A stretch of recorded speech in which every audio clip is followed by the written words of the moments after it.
University in Pakistan. I have done a PhD in organizational behavior from Aix-Marseille Graduate School of Management in France back in 2019. I will be playing the part of moderating and facilitating this session. And if you have question, you can text in the inbox or you can raise the hands. And we have with us the main speaker, Dr. Anil Bahl.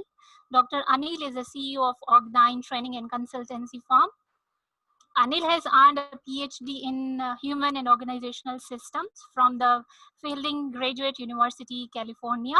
So this is a 2-day session in which we will be learning qualitative research methods, specifically phenomenology and grounded theory approach.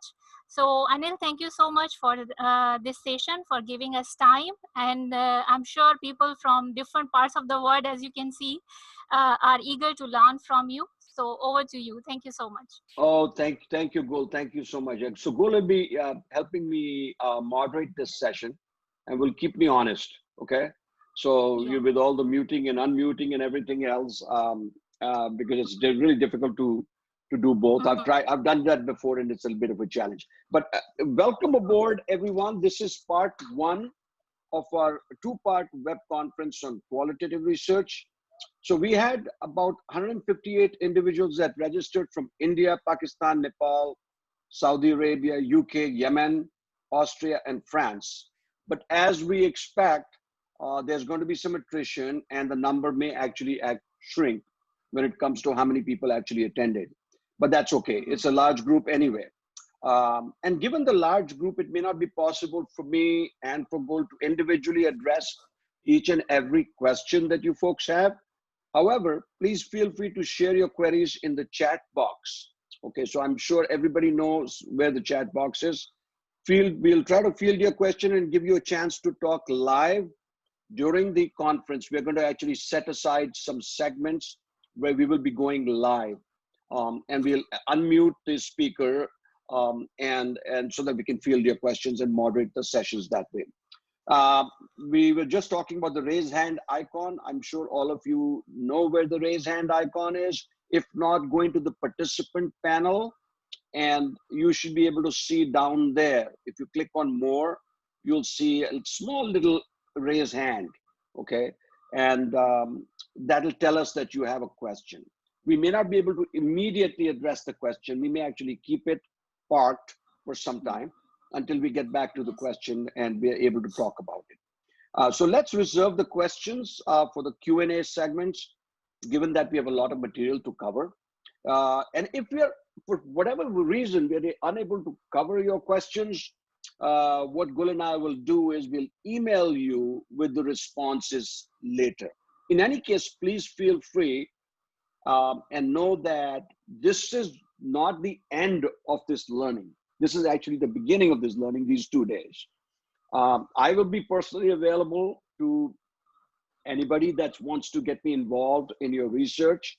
If you're doing phenomenology, IPA, other forms of qualitative research, I'll be very happy to guide you, help you in that entire process for no extra grind. I do it because it's my passion. I do it, it's a labor of love for me. And hopefully some of you have done the readings that I had shared with you. If not, and I understand with the pandemic, everybody's locked down and you have other responsibilities. So if you were unable to do that, no sweat, don't worry about it. Believe it or not, you're going to have more material than you'll ever be able to read after this conference is done, because the real biggie of readings, I didn't want to inundate everybody with a ton of readings right in the beginning. So I figured that I'll give you just some small sprinklings of readings so you can get your feet wet. And then the big folder will come to you post the conference. And that'll help you really go drill deep down into the learning. And hopefully we can keep the dialogue open after that. So I'm going to begin this first session today by sharing some very basic rudimentary knowledge about phenomenology and IPA, because the one thing I've learned over the years as I've become older is to never assume anything, because anytime I've made a judgment and assumed, I'm usually 99% wrong. So I'm trying not to assume that everybody knows about phenomenology, everyone knows about grounded theory. Sometimes people will respond in the registration form and say, oh yeah, I know what you're talking about, or I know about qualitative research. But a lot of people are a little fuzzy about qualitative research because it's not like quant. Quant is very straightforward, very grounded, very structured. And by contrast, qualitative research tends to be very convoluted. It's very um, eclectic, it's multidisciplinary. And that's why a lot of people feel challenged because, hey, it's one thing to look at data, figures, charts, numbers, fish diagrams, and tree diagrams. But when you're looking at qualitative research, you're talking about people's thoughts, their feelings, their emotions, their perspectives on things, which is the more subjective part. It's very difficult to deal with subjectivity, so much easier to look at objectivity. And that's what makes it actually more fun. And again, it's not for everybody. A lot of people feel very inundated by all that. So they prefer to go the quantitative route. So again, welcome aboard, and let's get started with the first slide. So the three major questions that come up, and by the way, I'd have to go a little quickly through the slides because I don't want to spend a lot of time on each slide. It'll just take up the time. I'd like to keep that time open for Q&A once we get to the Q&A segment. So feel free to just stick in, absorb all this. And again, we're recording the session. So if you miss something, don't worry about it. We will be sending you the recordings via the YouTube channel. So we're going to actually upload to my YouTube channel, and you'll all have the recordings and things of that nature.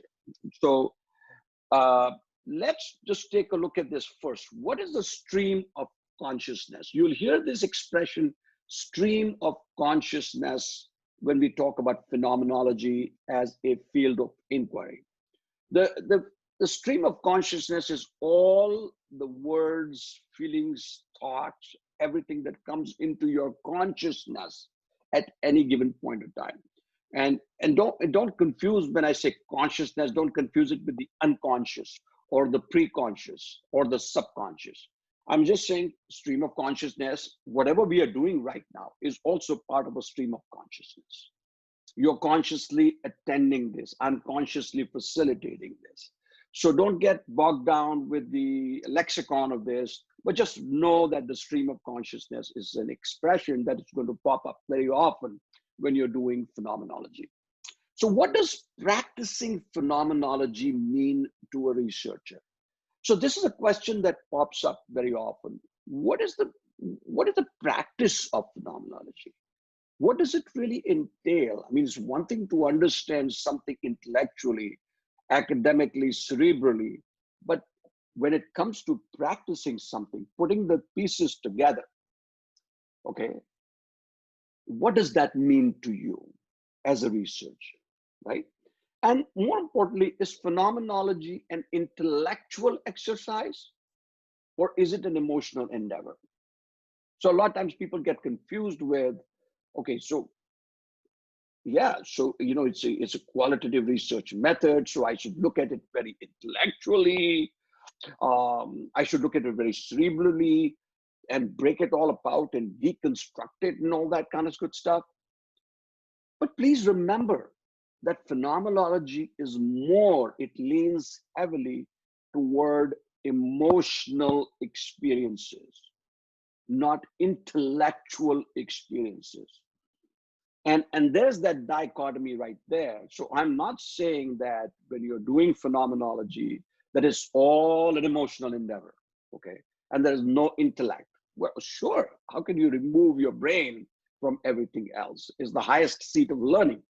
So now just remember that when you're doing phenomenology or practicing phenomenology, yes, you're learning about it intellectually, but when you actually put it into practice, into semi-structured, in-depth interviews with participants and things of that nature, or when you're actually writing a phenomenological study, You are keeping the intellectual part away. So it's a pre-theoretical, okay? You are shying away from putting a theoretical spin on it.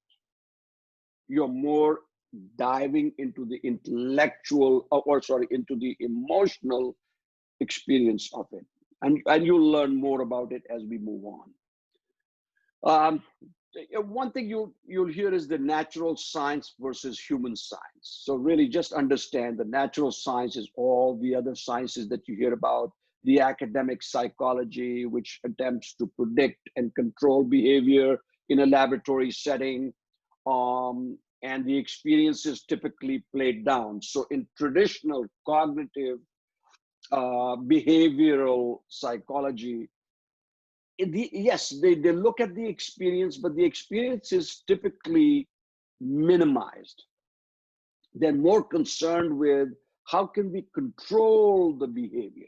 They're looking at more your behavior than delving into, they meaning the researchers, are looking at you as something removed from them.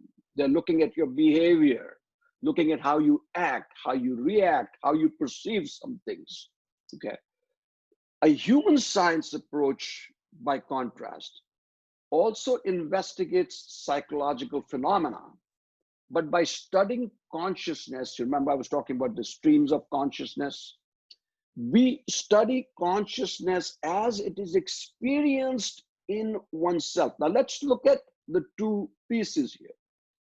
So there's a natural science approach, psychology and biology and theology or whatever. They're more about the behavior. In a human science approach, we are studying consciousness and experience. And one of the things you'll really hear is experience, experience, experience. Phenomenology is all about experience. Okay, and you'll hear that experience is not experience as is or experience as it is happening in the here and now. It is experience that has happened to you in the past. So you're recounting an experience. It's a retrospective experience. So when a researcher is talking to a participant, the participant is recounting, reliving that experience from 1 year ago, 5 years ago, 10 years ago. So when you ask them a question, you're not asking them, what is it that you're feeling in the moment right now? You're asking them, please talk to me about a situation, or tell me a story, or tell me something about how you approach that phenomena. What is it that you were looking at 5 years ago? And what were your feelings around that? And so talk to me about that. So just remember, it's all experience. We are big on experience in phenomenology. Phenomenology is a departure from behaviorism, cognitivism, and positivism. The positivism meaning more from the positivist science, of which quantitative research is more positivist. Okay, where the researcher and the respondent are removed, okay, from each other. There's that sacred space, they call it, in quantitative. So that because if the researcher delves too deeply into the world of the participant, then you've corrupted the research in a manner of speaking. So just remember, phenomenology is a departure from all that. It is not a positivist science, all right? Phenomenology is a return to the things themselves as they are experienced. There is nothing more fundamental than experience itself. And experience simply isn't a response to the interacting variables, environment, situations, etc., but a system of interrelated meanings, gestalt, the wholeness. You're looking at the wholeness of the experience. And it's called the life world. So we're looking at someone's life world, an embodied relatedness to one's personal world of experience. So now here I want to just stop for a second and talk about the life world and the lived experience. So let us say you're researching someone that belongs to the LGBTQ community, okay? and you're asking the person to reflect on what it means to be marginalized, okay, in society. So I was just helping someone in Pakistan, a young lady who just finished her dissertation. She's wrapping it up before the defense, and she was researching the experience of transgender entrepreneurs in Pakistan. And I will tell you that it was an enormous experience for me to read and think about the experience that she was having or relating to me about the experience of the transgender community. And there is so much pain, there's so much marginalization, there is so much lack of humanity. Even people think of them as they're objects, that there's something flawed in them. They're as human as you and I. Okay. So when she had to enter the life world, in order to be a good researcher, you really have to be able to immerse yourself into the life world. So what is the life world? The life world is the transgender community. And it's difficult to get into that life world until they feel comfortable and safe with you, until they feel that you have their best interests at heart, that you're there through this research to help them out. So that is the life world, so the community. So if let's say you're researching CEOs of a healthcare organization, so you would obviously have to enter the life world of CEOs, what they go through, what are their thoughts, feelings, emotions, everyday experiences, okay? Or if you're looking at engaged employees in an organization, so if you're looking at the process of employee engagement as a phenomenological phenomena, you have to enter their life world to be able to understand their experience. Now, what is the lived experience? Lived experience has a very generic meaning. Okay, what is the experience that you and I live every day? We wake up, we do our stuff, have breakfast, we get ready, have a shower, go to work, come back from work, take care of our kids. That is an experience that you are having. But when you're looking at lived experience from the standpoint of a participant, you're looking at research here.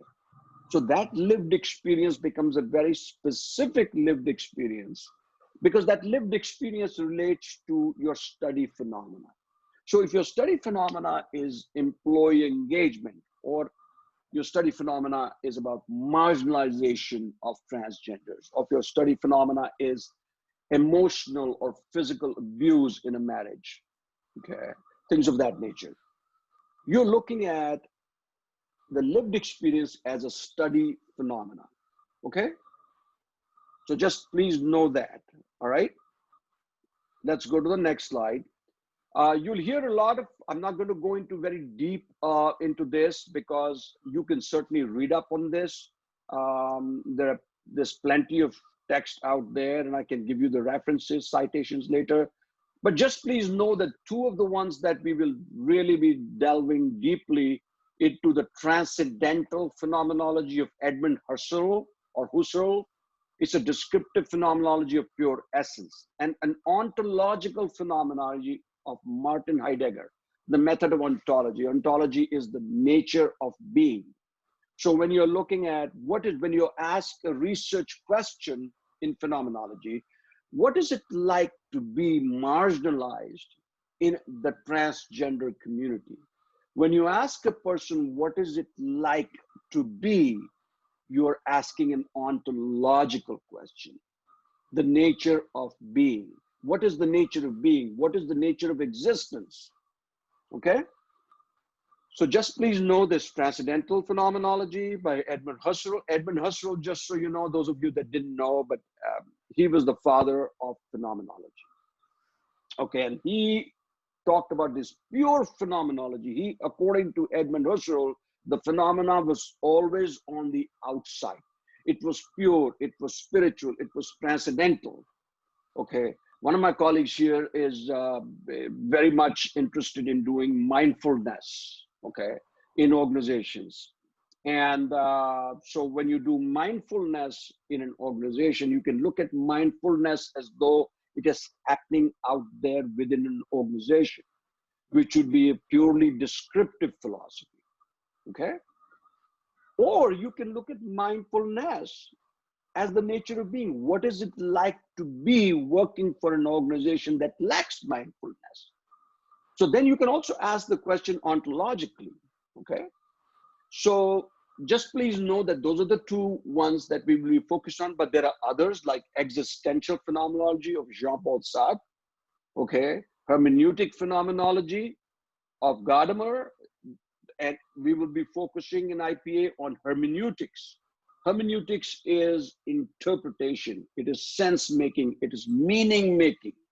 So the word hermeneutic it means interpretive, okay? But there are others too. Critical phenomenology, Paul Ricoeur; sociological phenomenology, Alfred Schutz; deconstruction phenomenology, Derrida; embodiment, Merleau-Ponty. You'll hear all these wonderful philosophical giants in phenomenology. Descriptive phenomenology, then of course there's also a Jean-Paul Sartre's lover and life partner, even though they did not get married, was Simone de Beauvoir. Okay, she is known as an existential phenomenologist who helped Sartre a great deal. Okay, so we will be focusing on hermeneutic phenomenology, folks. Again, hermeneutic is interpretative. Okay, the descriptive phenomenology, which I shared with you in the previous slide, let me go back to that slide. Descriptive, that is pure phenomenology, is the phenomenology of Husserl.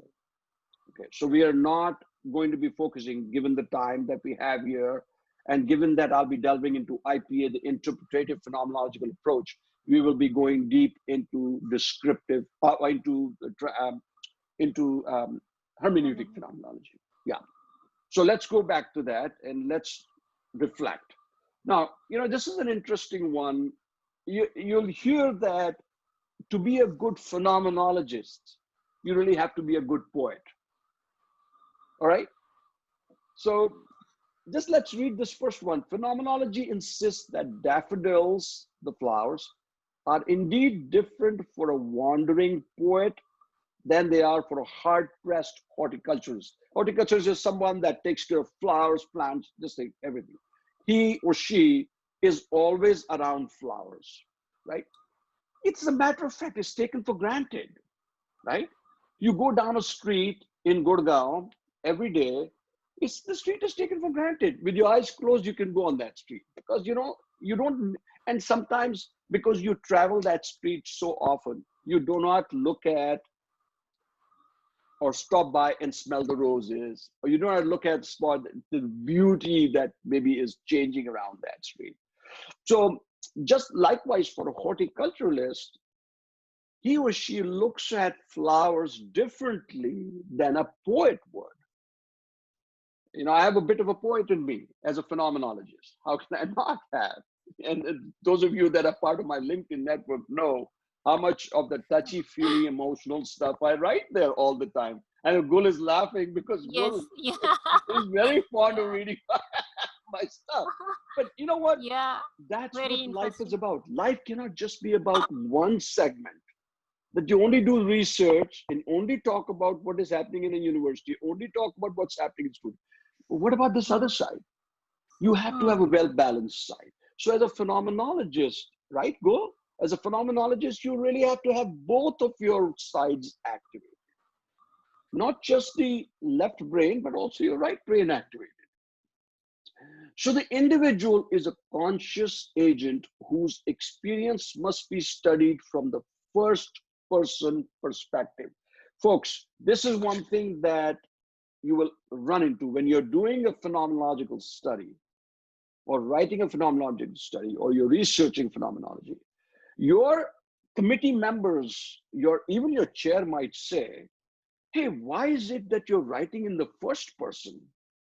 Why is it that in your chapter you're saying, I did this and I did that and I recruited these participants and I carried out this research, you know? Well, why not the researcher carried this out? The researcher did this. The researcher recruited it. In other words, using the third person versus the first person. Folks, remember, phenomenological studies are written in the first person perspective.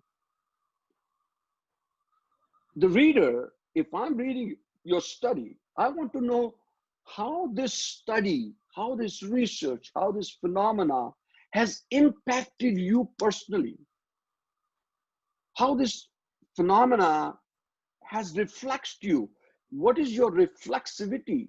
What are your emotional responses to researching this phenomena?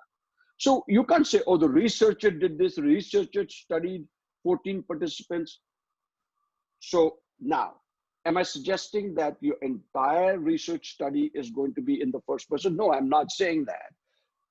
But important items like data collection, data analysis, the writing of the final chapter, which is your summary, your findings, your outcomes, those will be typically written in the first person. That's what readers of phenomenology look for. They look for a first person perspective. And personal lived experience, remember I talked about lived experience, okay? It is therefore perspectival. So your lived experience, not only your own, but also the lived experience of participants, is perspectival. It's based on perspectives. No two experiences are the same. Even two researchers doing the exact same study with the exact same research question, with the exact same research design, are going to come out with different conclusions. That's the beauty, but also the complexity of qualitative research. Qualitative research is not about, oh, that you're going to have the reliability, the validity. Forget about all those expressions in phenomenology. There's no such thing as reliability, validity, and stuff of that nature, okay? It's also idiographic. In other words, when you're talking about phenomenology, when you're researching someone's lived experience, you're treating every participant's experience on its own terms with the respect that it deserves. By the way, just so you know, phenomenology is an inductive approach. You heard of the inductive and deductive. So inductive means you're going from specific to a more general. Deductive is from general you go into and apply into specific populations, specific longitudinal studies and things of that nature. So when you're taking an inductive approach to something, every individual, so say you've got 14 participants that you were researching. Each one of those 14 participants' experience is valid for you, is very, very critical to you, because you're looking at each experience on its own terms and then rolling it up into the experience of a group. So let's say you have 14 participants or 15 participants. Then you roll up all those experiences and make them part of the group, okay? So just remember that. I'm going a little fast, I realize, but we have a lot of ground to cover. So I want to make sure that we are able to at least hit the key points so that when you open up for questions, you'll have something nice to ask us. So consciousness is not just limited to awareness, but also pre-conscious and unconscious processes. So when we deal into or delve into consciousness, the streams of consciousness, it is not just limited to the awareness. Okay, so what are you aware of? You don't ask a question, okay, so what does marginalization mean to you? All right, great, that's a good question to ask. It's an open-ended question to ask a transgender person. But you're going deeper. There's an expression called pathos that you will hear in qualitative studies and especially in phenomenology. Pathos is tender emotions, very fragile, tender, deep emotions. It's not just, oh, I'm feeling sad or I'm feeling bad or I'm feeling happy or I'm feeling glad. No, you have to, as a researcher, dig deeper into the person's pre-conscious and possibly also understand some unconscious processes that might be occurring without becoming a psychoanalyst. Your goal is not to become the archaeologist of someone's mind, that you're not a therapist there. You're there to get the most felt, the deeply felt experiences that bring them to the surface. You're having those experiences come to the surface so that you can talk about them more intelligently with the participant. Phenomenology aims to capture as closely as possible without the way something is experienced in the context of that experience. See, I'm talking already about experience. So please know this is the whole body of phenomenology is about experience. It attempts to investigate and make sense of the phenomenological essence. Okay, don't get bogged down with the phenomenological essence. It really is the essence of a phenomena. What is it that makes the phenomena what it is? Okay, so when we talk about the rainbow, if you look at the rainbow in the sky is a phenomena. If you look at poetry, a specific item of poetry as a phenomena. If you look at what's happening, the pandemic as a phenomena, right? The current COVID-19 pandemic. You're trying to get to the essence of the phenomenon. So you're not asking people, so what do you do from day to day sitting at home? That's not what you're really after. Okay? So just please know that phenomenology is a very deep dive into somebody's lived experience of that. And we'll come to that later. It's a poetizing project. As in poetry, it is inappropriate to ask for a conclusion or a summary of a phenomenological study. So let me spend a couple of minutes talking about this because this gets to be a very fuzzy area. When you're doing phenomenology, and yes, you recruited, you have a mentor, the study guides and faculty members who are part of your committee, somebody might ask you, okay, what you did this for 4 or 5 years, spent 5 years of your life. What is it that you found in phenomenology? What did you discover? What are your brilliant findings from this study? What are the outcomes of this? What did you do this entire process, 4 or 5 years? What have you really turned up? So to summarize a poem in order to present the result would be destroying the result because the poem itself is the result. So like poetry, it would be like asking John Keats, the poet.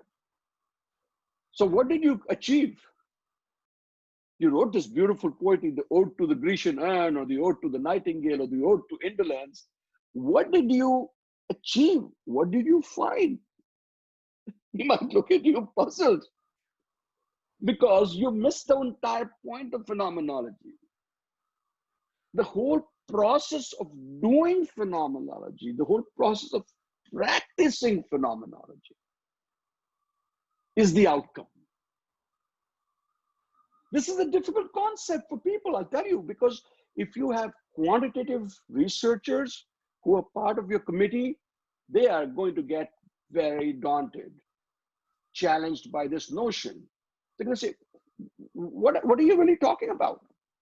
So the poem, the writing, the poetry, the poem itself is the thing.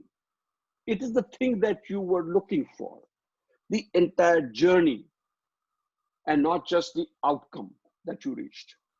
So please know this, that this is an important aspect of that. All right, okay, so I've gone on for about 15, 20, 30 minutes, maybe. I want to open it up for some Q&A. What is the first segment triggered from you? Not just what I've talked about, but also what you have read, possibly, through your own readings in the past and your own knowledge of it. And so what are the questions that pop up to you? Okay, I'd love to hear them. And at this point, Gul would help us Yes. unmute people that, so please raise your hand if you have a question about any of the content that we have covered or anything from the readings that may have jumped out at you. Mm-hmm. You can raise your hands Raise when you your have hand. For questions. those that don't know where the raise hand icon is, if you go into the participant panel, you will see under the more, you will see a link. Oh, there. there's a Hmm. small raised hand icon there. There is one text question in the inbox, chat Okay. box. Yeah. Muhammad Iqbal, he has asked, how do you differentiate between life word, mindfulness, and empathy?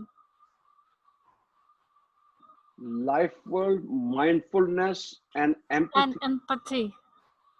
So I'm not sure if I understand the question. How can you differentiate between life world, mindfulness, and empathy? Because to me, life world, mindfulness, and empathy are all part of the same stream Yeah. of consciousness. Mm-hmm.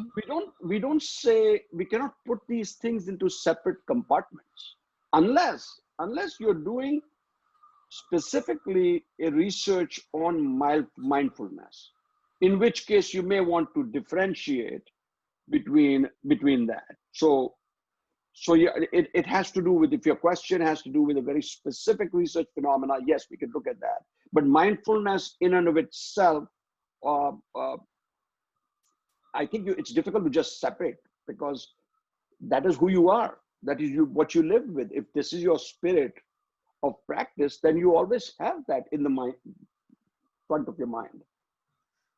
Mm-hmm. Anupama has asked a question. Okay. Isn't all forms of qualitative research interpretative?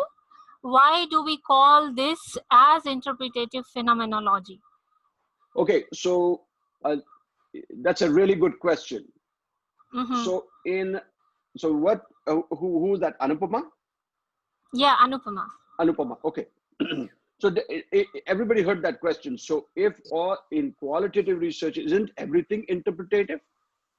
Are you not making sense of everything really? You know, anybody? I'm going to pose the question at the group, because the group always has the answers. Why is it that we call it hermeneutic phenomenology, descriptive phenomenology, existential phenomenology, ontological phenomenology? Why do we call this hermeneutic? Can I? Yes, Yes. Everett, go ahead. Yes, go ahead, Okay. please. All right. So with interpretive phenomenology, it's like you, the researcher, is trying to interpret your participants' lived experience of a phenomenon or a happening. With the descriptive, it is more like you're not looking into their the interpretation of their experience. They're more providing a description of what happens to them. So, say for example, somebody might be going through chemotherapy. They might just be, if it's in a descriptive one, they'll be describing what they're going through, but at the same time, they're not giving you an in-depth explanation of what chemotherapy is like. What is their experience? I'm experiencing nausea, vomiting. I'm experiencing psychological imbalance or things like those. So that's my input in terms of the vast difference Excellent. between the two. Very, very nice. Thank you. Thank you, Everett. That's really great. And thank you for sharing that piece from your own, of course. You're a registered nurse and work in the medical field. So that was a really good illustration. Anybody else? Anybody else? Why do we call this the hermeneutic phenomenology and this phenomenology and that phenomenology? Why the description? Let's just look at the descriptive phenomenology and hermeneutic. Let's not get too complicated in the weeds. Just let's look at the two. So as Everett said, descriptive, there you're just focusing on how they describe their lived experience. That's it. You are not probing as a researcher further into that and saying, okay, so you're saying that my experience of having been, let's say, having my workflow, my career disrupted because of pandemic, this is how I'm feeling right now. I feel that my job might go at any point in time. And this is how my coworkers are feeling about their jobs and all that. You leave it at that, because the description of their lived experience is being simply shared by you as a researcher. And even though you're tempted to make sense of that, to interpret that experience deeply, the technique that you're using, the strategy that you're using in descriptive, is to allow that experience to be then interpreted by the reader. Let the readers make sense of that experience. You are just recording those experiences, but you're not going deep into the interpretative part. And not that you're not making any sense of that. I mean, not that you're not going to make, but you don't call that the interpretation.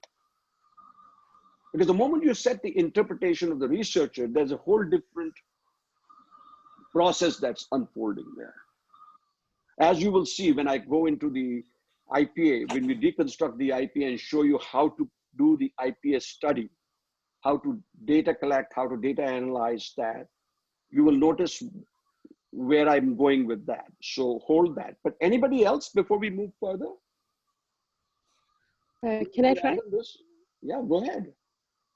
I'm Ashura. Basically, I have studied behavioral research and survey research methodology from University of Nebraska, Lincoln. Currently, I'm actually working with children.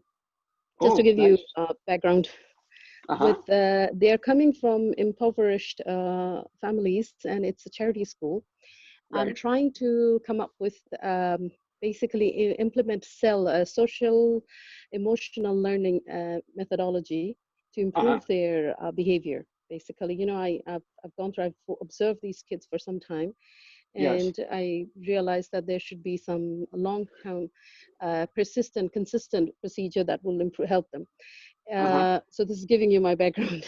All right. Okay. Now the thing is, what I think is, when you talk about interpretation, it's about your opinion, about what you observe. Your observation is the description of, like, for example, they have been given so many mgs of a medication. They have been given this. They have been supported by this doctor, and this thing was done, and they were provided this. But your interpretation, and they will tell you what they felt maybe and how it affected them.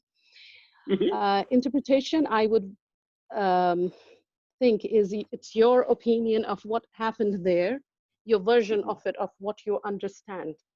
Correct. Is probably that's the difference. Yeah. I'm just asking. I'm guessing. Yes. So very good attempt. That's really excellent. Both Everett shared it in a way that is from a medical standpoint, but you're also sharing it from that learning standpoint or descriptive standpoint. So really what is happening there is, when somebody is sharing their lived experience with you, are you just taking that lived experience and recording that experience and allowing whatever it is that comes from that experience be interpreted or made sense of by others? In the case of a hermeneutic phenomenological researcher, the hermeneutic phenomenological researcher is diving into that experience. So when somebody shares something with you, you just don't stop there and record that experience. You go further, you deep dive into that experience and say, okay, so tell me a little bit more about that. How do you make sense of that? How is it impacting you? Sorry to cut you. I think that's more of the empathy part of it. You're trying to experience what it feels like to be in their position, and then exactly right. And not only what it feels like, really going deep into the person's emotions. Yeah. And this is the difference with, mindfulness is being aware of what's happening. And empathy is more like going in there and feeling it, like what they are going through, and trying to experience it for yourself and see how it feels and express it. Yeah, no, that's great. And you mentioned mindfulness. So we have a researcher here who will be going into a doctoral study in the not too distant future. So why don't we put her on board and see what she has to say about this? So Kanika, would you like to share something with us on this? I knew this was coming. Yeah. So, Go ahead. thank you for the opportunity. And how I look at, and you said it very beautifully, and someone's replied that in the chat box as well, that when we look at and pardon me, there are like very learned people and very advanced in phenomenology, and I'm too new and probably the first time that I'm like getting into this, and thanks to you. But I'll make an attempt from whatever I've heard you talk about. I think when I learned about life world, mindfulness, and empathy, I think in all the three, like you said beautifully, it's all like similar things, and more like one is a subset of the other, or maybe interconnected. Yeah. So the one thing which is common, which I see, is the awareness in all the three things: life world, mindfulness, and the empathy part. It's the awareness of the moment, of the feeling, of the experience. However, a Wonderful. differentiating factor could be at what level, at what state of awareness we are at, we are at with respect to the entire process. So I mean, that's what I understand, however much I've understood it. Yeah. Wonderful. Well, first of all, Kanika, nobody's when you say you're just a novice to a new, we are all new to this. Okay. In other words, when I look at this, I always look at it as though I'm looking at it for the very first time, because I'm learning every day as I'm going, because nobody can possibly know. It's such a vast field of knowledge. But something that you've raised, very, very important, which I was going to be talking about in future slides, is the awareness. So when you say, Kanika, the awareness, it's not only being aware of what the participant is sharing with you. That is one piece. The participant is sharing with you about their experience, and you're going deeper into it, and you're trying to uncover that and sort of make the through open-ended, semi-structured questions. But there is another element that you raised here. And I don't know, maybe consciously or unconsciously you raised that, Kanika, and that is the researcher's reflexivity. Yes. How is the participant's experience of mindfulness impacting your ideas of mindfulness? Absolutely. Yeah. So the researcher reflexivity, folks, is conscious and unconscious stuff that is happening inside the researcher. The researcher is not separated from the research in qualitative studies. The researcher has a paradoxically bilateral relationship with the participant at all times. So in a phenomenological study, most qualitative studies, there is a thing that you will come across called researcher reflexivity. It is the researcher's experience of the research. So if you made some assumptions before collecting the data, and then you landed up someplace else, then it is perfectly legit in a qualitative study to share that in your final piece, in your final chapter. To say that, I set out making these assumptions, blah, blah, blah, but really, I realized that I ended up someplace else. The researcher's own biases, and then we will come to bracketing in a little bit later on, but researchers' own, what is happening inside me as I'm talking to somebody who's being emotionally or physically battered in a marriage? What is happening to me as a person who's not a transgender when I'm talking to somebody who's a transgender and they're describing their feelings of marginalization? How are their feelings of marginalization impacting me? So in that research study, they are looking for, meaning the readers are looking for this beautiful, rich information. So enough said about that. And we'll talk about researcher reflexivity in a subsequent slide. But thank you for sharing that, Kanika. See, you said you're a Yeah. novice. You're really not a novice. You are well on your way to becoming a PhD. Okay, great. Thank you so much. Thank Nice you. to hear from you, Kanika. Yeah, yeah. Thank you. Wasn't that amazing that for a Yeah. novice person to say that she's novice? The moment you say you're novice, actually you're not a novice. Okay, so let's So move. Anil, we have a lot of questions. Do you want to take the question, or you want Okay, to move? why don't we take one or two? Yeah, let's take, because we still have a whole hour left. So let's take some questions. Is this space okay for everybody? Because, you know, in 2 hours, we are talking about, you know, this whole jungle that we have to cover. So, Yeah. so there's the challenge always is at what pace am I going, you know, and the reason I'm going at this pace is I'm assuming that people have done at least some basic readings, okay? That they've come up with some basic ideas. So what are look at a few questions. Yeah. Arvind is raising hand. Maybe Arvind, you can unmute yourself. Yeah, just unmute yourself. My question is, yeah. How reliable is this phenomenology?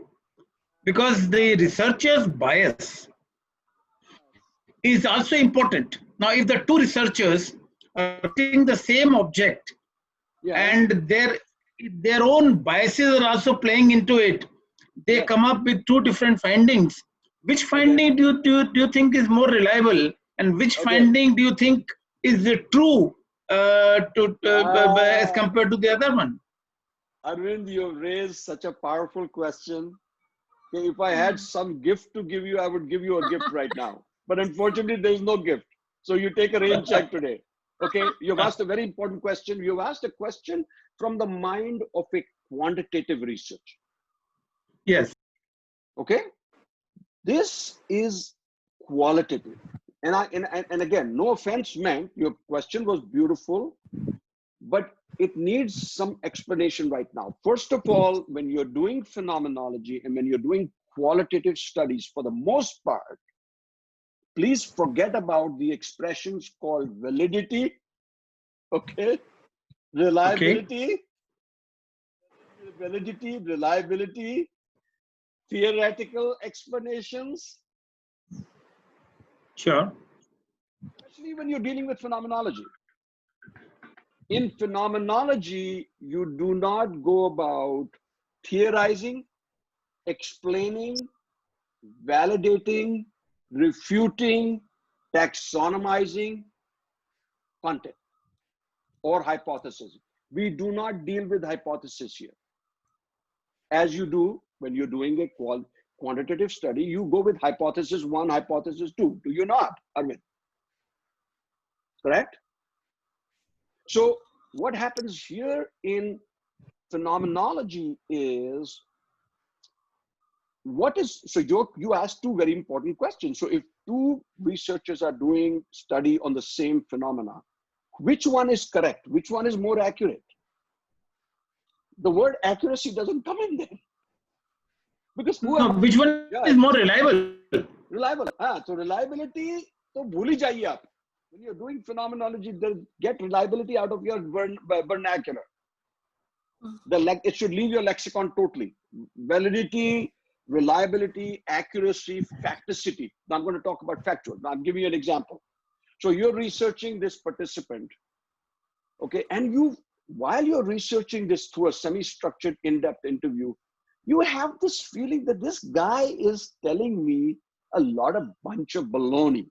This is all crap that this guy's telling. He's lying, right, Arvind?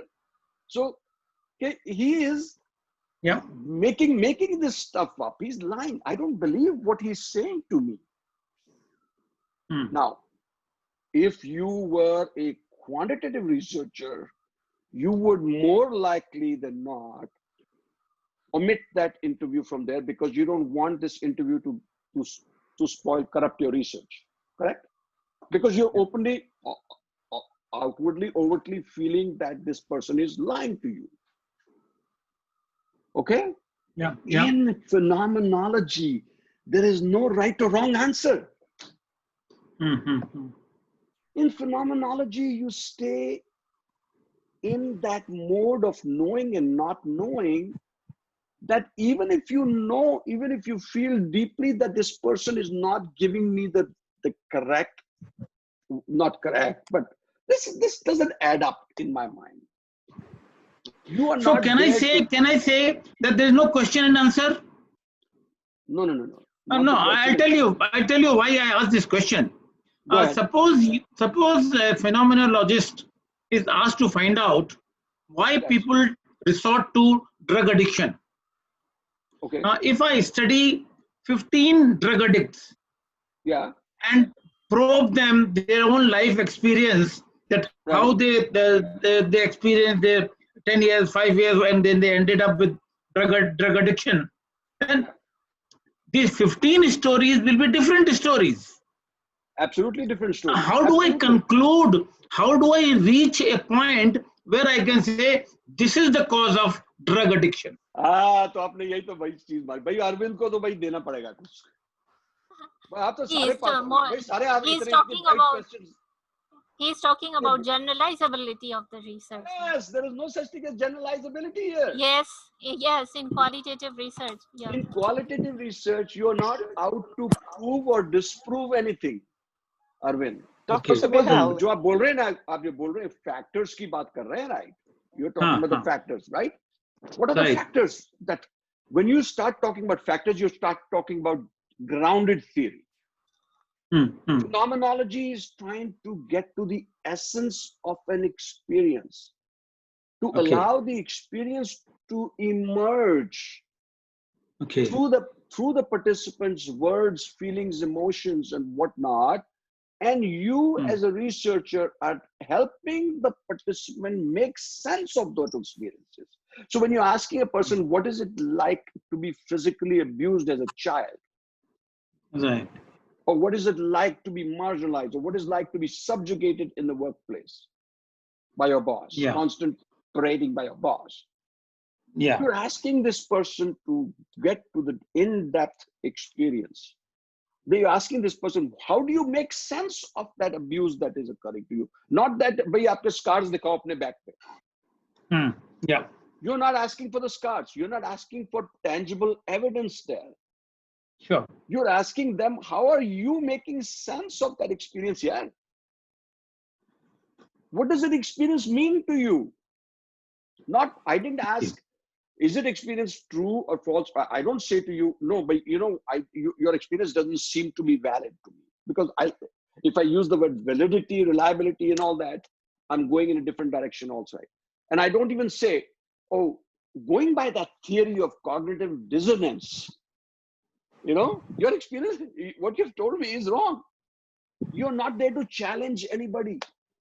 You are not there. Yeah, few people have raised their hands. Let's go with Everett. Did you have anything to say? Yes, I wanted to say something as well, because I'm a student, but I'm just going to share what I to try to help the participants in understanding. When you're dealing with qualitative research, which phenomenology is a part of that one aspect, you deal with subjective, and subjective meaning what the participants are thinking. What is, and you have to have your own standpoint. You have to be away from what they're saying and not so that's when you put in reflexivity in there. You deal with text, you deal with words, and you try to interpret them, right? What the person is saying and your own interpretation. So that's like double hermeneutics. Double hermeneutics. Right. With the qualitative research, when he's talking about bias, reliability, and things like that, he's mostly talking about quantitative, what you deal with numbers, you deal with figures. It's more of a deductive sort of thing. You deal with hypothesis approach. To try to prove a point and to refute somebody's standpoint and so on, because you have the facts there. You can see the statistics. Whereas with qualitative, it's hard for you to do that. Hence, as Dr. Behal rightfully said, we cannot use those terminologies, but what we do use is trustworthiness, right? Yes. When you're trying to evaluate the quality of a qualitative research, you have to look at the trustworthiness in terms of, is it dependable, the transferability of it to the participants that you did use.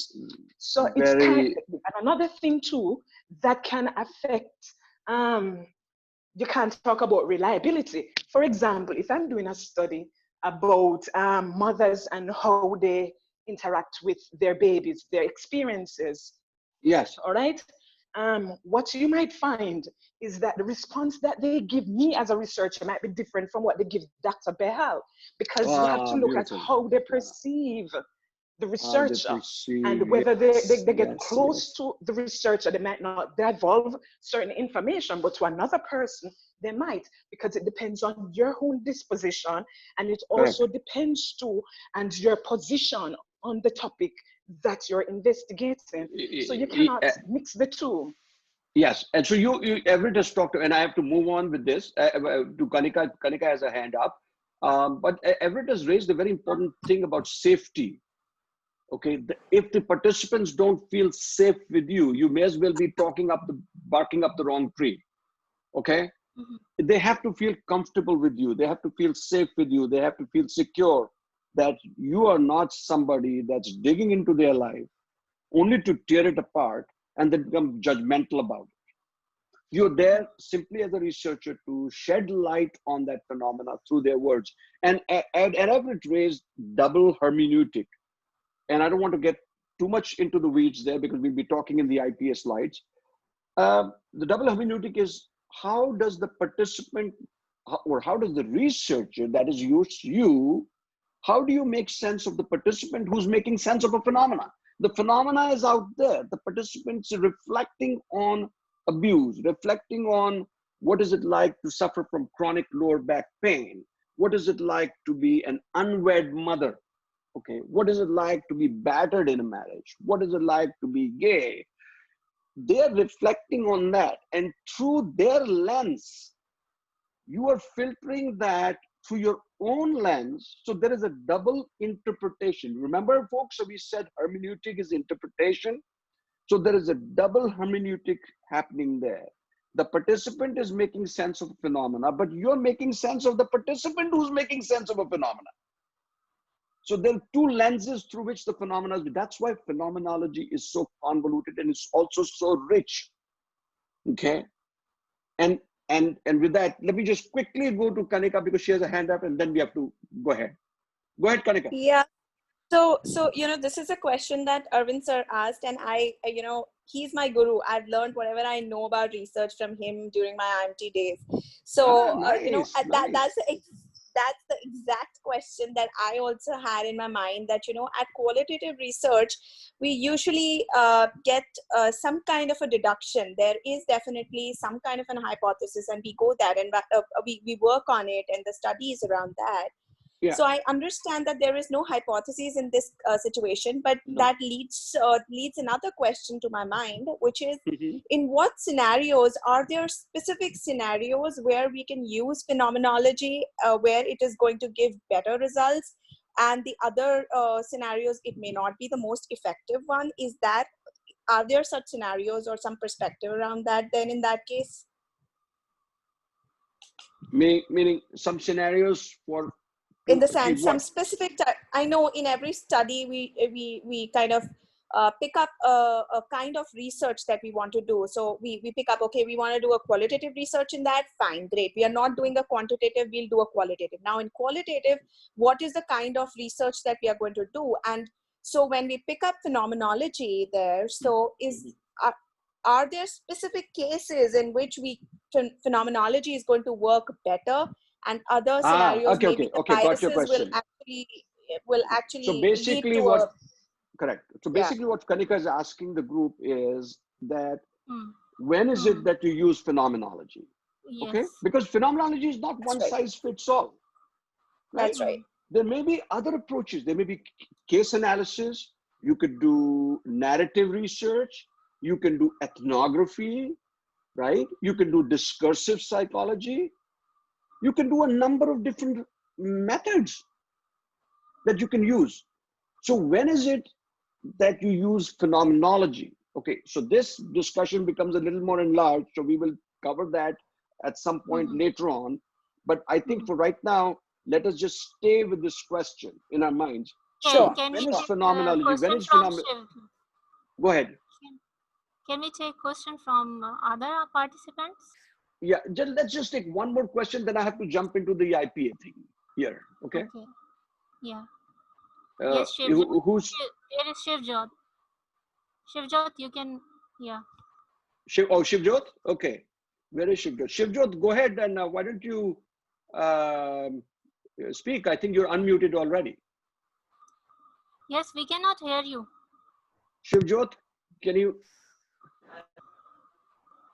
Hello? Yeah, Am I hi audible? Shivjot. Yeah, you're audible now. Hi, Yes. Dr. Anil. I have one question, which I was even asked when I started my research. Okay. What is the social implication of your research? What is the what? Social implication of your research. How will it benefit the society? How will it benefit? How will your phenomenological study benefit the society at Yes, large? benefit the society. Okay. Usually, those kind of questions are asked in quantitative studies, which are Yes. longitudinal. Okay. How will this hypothesis that you did a study on, this entire quantitative this, how will it apply to a general population? How it will apply to this specific segment? In phenomenology, our objective is to go deep into the essence of an experience, okay, and roll it up with the essence of the experience that other participants have also made.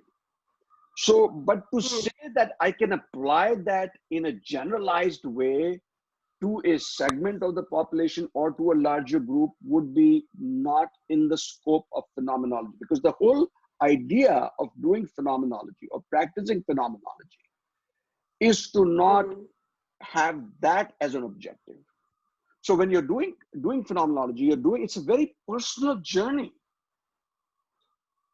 So you're not, so for instance, when you're doing a quantitative study, you may be retained by the government. It's a funded study, right? You're going to be researching, let's say 500 respondents. You send out a questionnaire, they write, they tick off the scales, right? Or the Likert scale or whatever scale, and preferences and all that. And you come up with beautiful charts and diagrams and figures.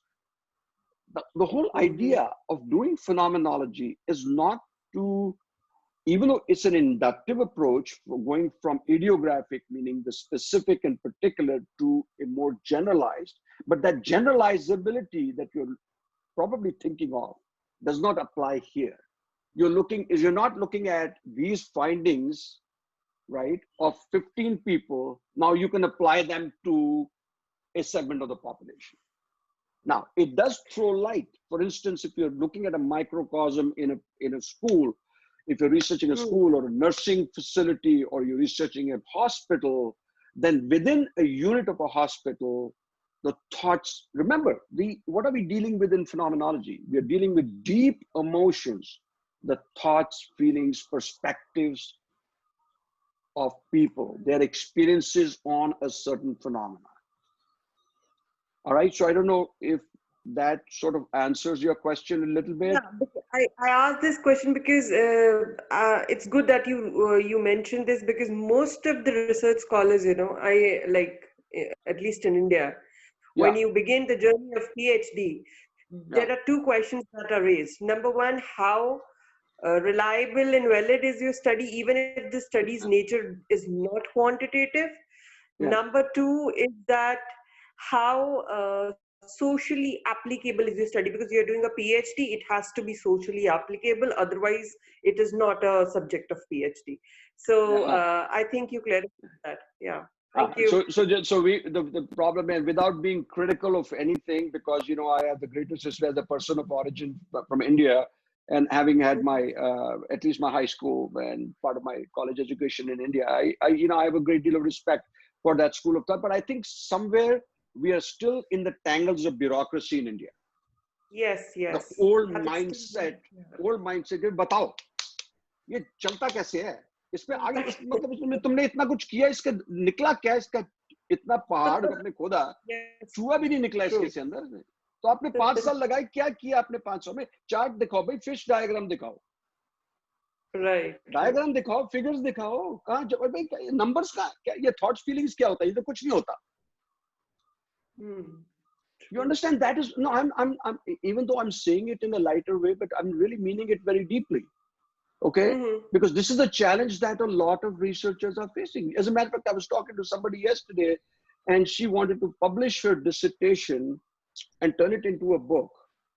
Okay, and now she tells me that, sorry, I went to the university, and the university said, no, you cannot publish that other than in a journal article. वो भी एक ही journal article में आपकी findings आ सकती हैं, दूसरे journal article में आपका वो same आ ही नहीं सकता. And forget about publishing your book. So it is such a narrow mindset.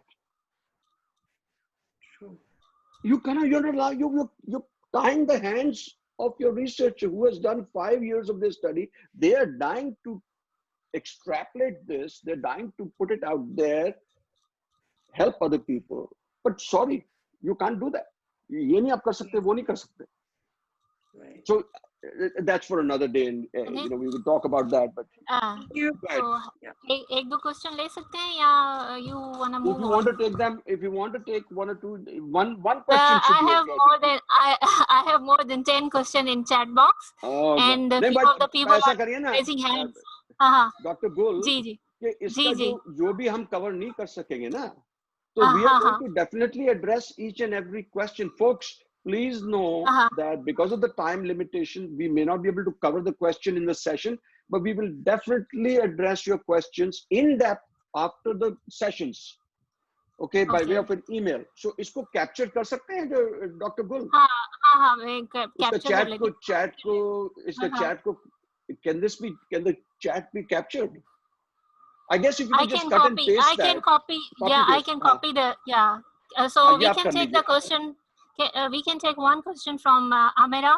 Madam Amira, you can unmute yourself. Yes. Hello, everyone. Okay. Hello. How are you, everyone? Good.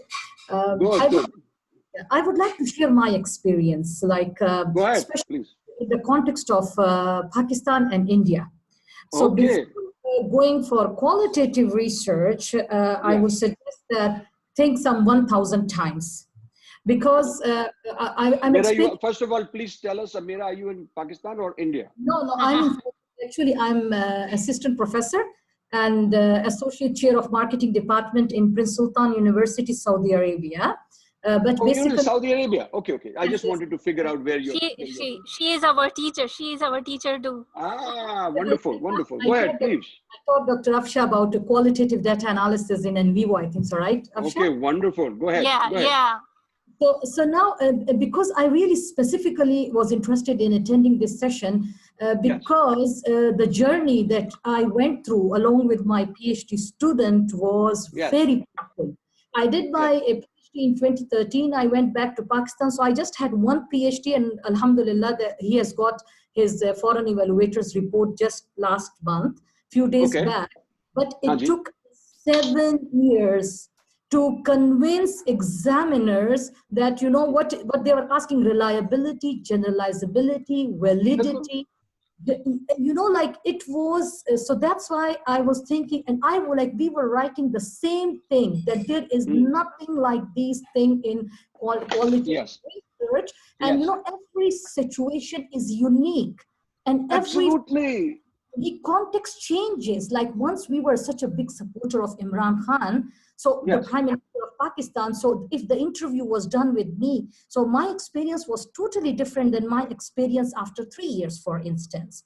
But believe me, Dr. Anil, I suffered, you know, like there was a joke and fun made of that Amira is doing a research which is just merely stories, and theoretical sampling, we haven't come across such words, and theoretical saturation, what is this thing, you know, like and now the reports are so good that one has simply says that some minor thing, and you know, the main thing what we have done to convince our examiners, we have even changed the you know, like we have come up with hypothesis for our qualitative.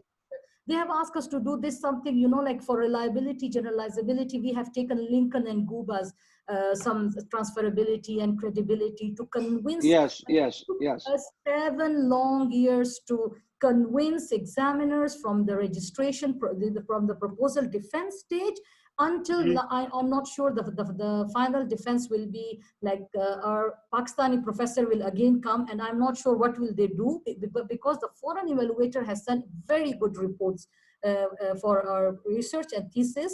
But in India and Pakistan, if you are opting for qualitative research, they are, you know, like it's just a very painful journey that I have and without being critical of either country or anything, I will take it as, look, because it's my experience having done so much work in India on qualitative research, वो क्या बोलते हैं कि qualitative करना है भाई, अच्छा भी qualitative करना तो मैं किसी और को ढूंढ लो, मैं तो नहीं कराऊंगा। और फिर पूछते हैं, अरे भाई क्या बात है, PhD करनी है कि नहीं करनी, पब्लिश करवाना है कि नहीं करवाना, आप क्वालिटेटिव स्टडी डालोगे आपका कोई जर्नल नहीं उठाएगा। That's so not true. Yes. And you know, like I was like even giving, when I came in 2013, qualitative research was not that very normal thing. Like it's becoming very like people are now learning about it. And I used to hold free sessions in various universities, wherever I used to go, to tell them the same things that free of, but this is, you know, it's just a stories. We don't know, you know, like still what is the reliability of the find. It's a long, it's a very difficult thing to, especially it's a very difficult journey. Yeah. But thank you for sharing. So let me just move on. I'm going to stop this PowerPoint. I'm going to go to a different PowerPoint now because we'll have to go into the IPA. I want to show you the interpretative phenomenological analysis, because all these lectures are all good and great, but if I can't show you how to actually go from soup to nuts, okay, it will not be helpful to you, right? So I'm going to show you a strategy of using the IPA, which is being used, the interpretative phenomenological analysis, which was created and developed in UK by Dr. Jonathan Smith, Larkins, and Flowers. It's an incredibly powerful way of approaching study phenomena that is phenomenological in nature, and how to go from one step to the final step of writing the study. So with that, I will stop this slide, but I will have to move on into another slide here. Okay. Okay, share screen. Just let me go into the. Okay, just 1 second. I'm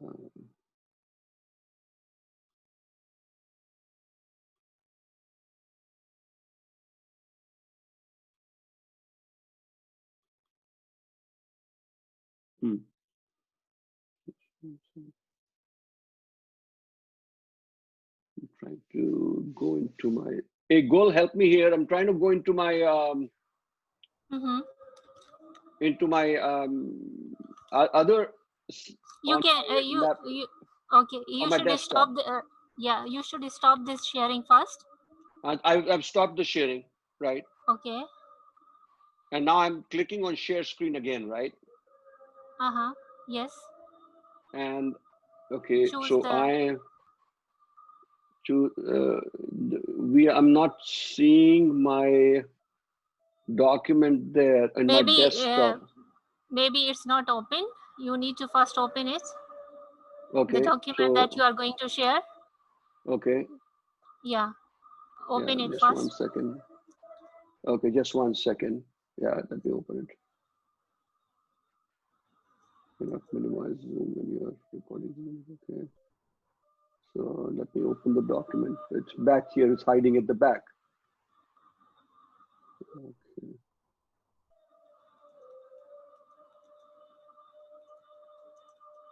Okay, it's writing here. Okay, here it is. All right, let's see. Okay, can you see it now? No, wait. Not No? yet. Not yet? Okay. No, 1 no. minute. Okay, I think it has to be shared from this. Let's see. Recording, share screen. Okay, now it will come in. Okay, here it is. Can you see it now? Yes. Yes, Okay, yes. okay, okay. You can see it now. Okay, good. Dr. Behl, Just can let you me. please go to the slideshow mode? Yeah. Okay. Is it Thank okay you. now? Yeah. Got it? Yes. Can everybody see it now? Yes, yes. It's fine Okay, now. good. It's Okay, in good. the slide. It's fine. Yeah, Thank you, slide. Gul. You're the savior. Welcome. You know, sometimes what happens is these documents, if you're not open them, they hide behind that other screen. So we're not able to get Yes. through. All right. Yes. So thank you, Gul. Thank you. Welcome. Okay, so let's go. What is IPA? Now, I'm going to talk to you about in the next 30 minutes, just out of respect for everybody's time. I want to go actually speed through this. And once again, it's going to bring up a lot more questions than answers. So please stay with the question, because answers are the disease of creativity. They kill creativity. So stay with the questions, and we will try to field the questions as we go along. So let's look at IP. IP is an acronym for interpretative phenomenological analysis, or hermeneutic phenomenological analysis. Okay.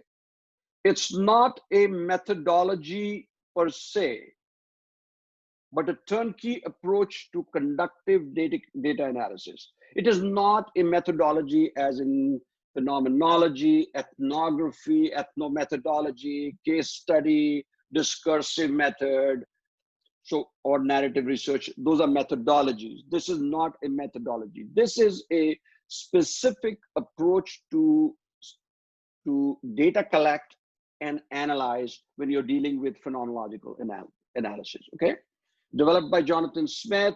It's an in-depth approach to analyzing data and streams of consciousness. You see, I'm once again talking about streams of consciousness. When you're interviewing participants, you're looking at the streams of consciousness in phenomenological studies.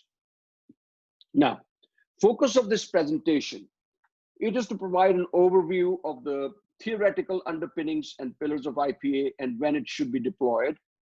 Okay.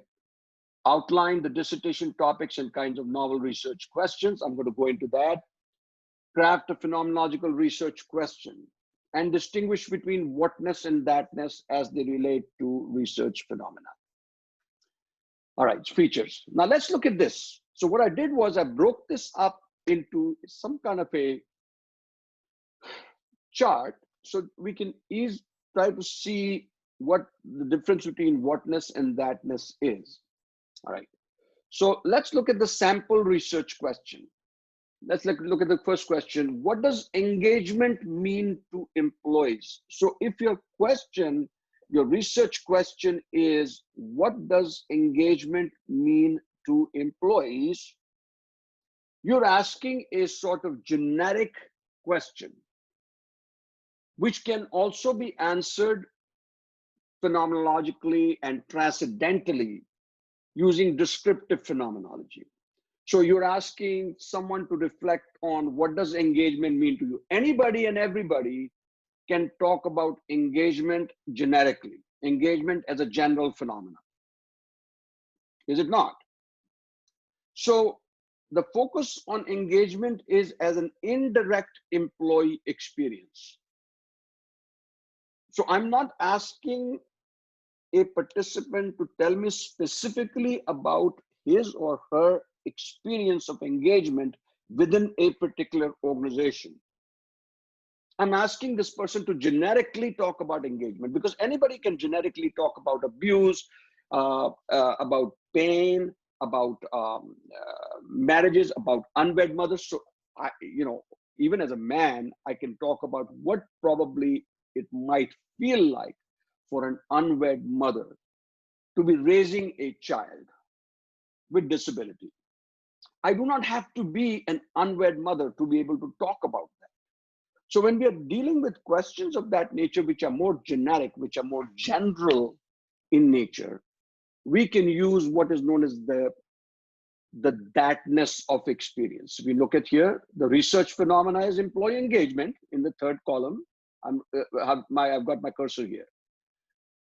Approach and or methodology is phenomenology, so because it's a phenomenological question. If you're using transcendental phenomenology or descriptive phenomenology, okay, we can use either or. And we're looking at thatness of experience, the indirect, transcendental. Transcendental can also mean spiritual or going beyond something. Now let's look at the second scenario. What is it like for employees to experience engagement in a virtual team? Now, I want you to just stay with that for just 2 seconds. Close your eyes and think about the two questions. Because again, what we are researching is employee engagement right here. In both cases, we are researching the employee engagement. But the question that we have crafted takes us in a slightly different approach. I'm looking for specific employees who have the lived experience of engagement in a virtual team. So now the question becomes highly specific. You notice the focus in this second question is on the personal meaning of engagement as a direct lived experience in a specific context. This was an indirect employee experience, which anybody and everybody can talk about. This is an experience that I'm looking for specifically, so I would have to research participants, I would have to recruit participants that have experienced engagement or experienced employee engagement in a virtual team within an organization. Now, it may be that I want to only research those that are part of the same organization who work virtually, or I may take people from different organizations who all work virtually. If I want to create a more diverse group of people. So both ways you can do, but it's also employee engagement here. And now we use IPA, interpretative phenomenological analysis. Why? Because we are going after the whatness of experience, the direct or ontological. The experience is direct. So you are going to share with me as the researcher a direct experience of engagement. All right. So what is it like for you? Remember, in this, I'm asking them, what is it like for you as an employee to experience engagement in a virtual team within your organization? So the moment I put in this, what is it like? I'm referring to ontological, the nature of being. What is it like to be? What is it like to do? What is it like to behave? Okay, so enough of that, right? Focus of IPA, the ontological nature of being, I just talked about that. What is it like to be gay? Or how does one make sense of chronic lower back pain? Or perhaps what is it like for unwed mothers to raise children in a single parent household? These are all ontological questions where we are specifically trying to go and recruit people for that purpose. It's about meaning making and sense making as they relate to close personal experiences. Meaning making and sense. What sense are they making? What meaning are they drawing from that experience? Okay, so the experience is close. Close meaning it is more intimate, not indirect, as in talk about the pandemic with me, talk about the monetary or the demonetization that happened in India a few years ago. So I'm not discussing an individual experience, I'm discussing a more generic experience in that case. And IPA analyzes thick. Thick means emotional data, discursive accounts. Our accounts in phenomenology are very discursive, rambling. There are stories. They may be telling you, maybe asking them something. They're talking about something totally different. You may be steering them back. So the accounts are very rich, they're very discursive, and they're evocative. They evoke something in you. Remember, as a phenomenologist, if you're writing a study, you spend 4 or 5 years, and unless you're able to evoke a response, an emotional response in the reader, you've not done a great study. You may as well just go back and do something else with your life or do a different methodology. This is highly emotional, discursive, and evocative, and it's pathos laden. Pathos is deep emotions, tender feelings. Okay? It does not attempt to hypothesize, validate, refute, define, taxonomize, or theorize. So the objective in phenomenology is not to create a hypothesis, as you would in a quantitative study, or to validate that through this study, I'm validating such and such, or refuting, no, this doesn't happen this way, or to define a phenomena, or to taxonomize meaning giving order to something, 1, 2, 3, 5 steps to great leadership. You all heard of that, right? Or to theorize. This is the part that is most difficult for researchers. Are bhai, theory nahi hogi? Oh my goodness. तो बर्बाद हो गए. Sir, theory nahi hogi, isme to kuch karenge kya idhar? Why am I doing doctoral research when there is no theory? I'm not saying that you're not going to have any theory. What I'm saying is you don't theorize the phenomena. You don't theorize. You don't put your own theoretical spin on what the person is sharing with you. You have to keep yourself away from that, from passing a judgment or to putting something by way of a spin on that. Okay? So just remember that. Gul, shall we stop here for 2 minutes and ask questions? If anybody has any questions? Yeah, there are so many questions in the chat box. In the chat box. Let's see. Yeah. Okay. There is a question from Sama Jamil. She is asking, can descriptive and hermeneutics phenomenology can be done together? Can both be combined? That's a great question. Look, who am I to say no to that? Okay, because in phenomenology, I've learned to stay at the edge of knowing and not knowing. But by and large, if you're doing it for an experimental way, if you're doing it from that standpoint, that's different. But usually you don't mix the two. It's not a good cocktail. Let me put it that way. You either do that or you do this. You either do the descriptive analysis or you do the hermeneutic analysis. You don't do both because it'll become a khichdi. It'll become too much in the weeds.